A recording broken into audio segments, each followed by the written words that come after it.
प्रिय श्रोता बंधु प्रभु श्रीकृष्ण प्रेममय नाम आपण को शुभेच्छा। पवित्र बाइबल जन लिखित सुसमाचार 19 अध्याय 28 पदरे आम यहपरी पाठ करूँ। यापर जीशु धर्मशास्त्र वाक्य जेपरी सफल हुए एमते समस्त विषय एवं समाप्त होली जानी कहले मते तृषा लगुअछि।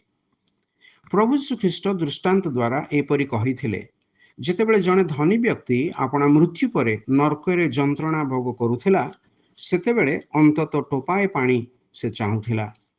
जेतेबेले प्रभु श्रीकृष्ण समस्त मानव जाति निमंते सही नरक जंत्रणा क्रूसरे भोग करुथिले जीशु धर्मशास्त्र वाक्य जेपरी सफल हुए एनिमंते समस्त विषय एवं समाप्त होइछि बोली जानी कहले मते तृषा लगुअछि।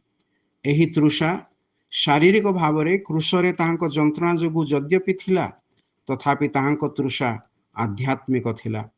ताहांको जन्म, ताहांको जीवन, ताहांको सेवा, ताहांको आश्चर्य कर्म, ताहांको शिक्षा, क्रूसरे ताहांको दुख भोग सबकिछि ईश्वरंको वाक्य रे दिया जाइथिबा भविष्यवाणी गुड़िक अनुसार होइथिला।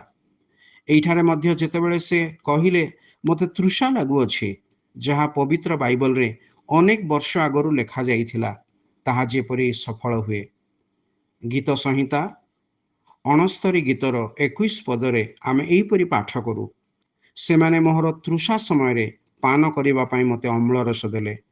ताहांकर आध्यात्मिक तृषा तो अम्ल रसरे मोचित होई न पारे नुह कि? एही तृषा मनुष्यर जीवनर परित्राणर तृषा।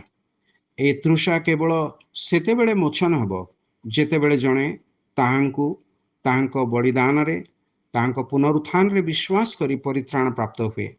प्रभु श्रीकृष्ण ठारे विश्वास द्वारा आपण मध्य परित्राण प्राप्त हुअन्तु।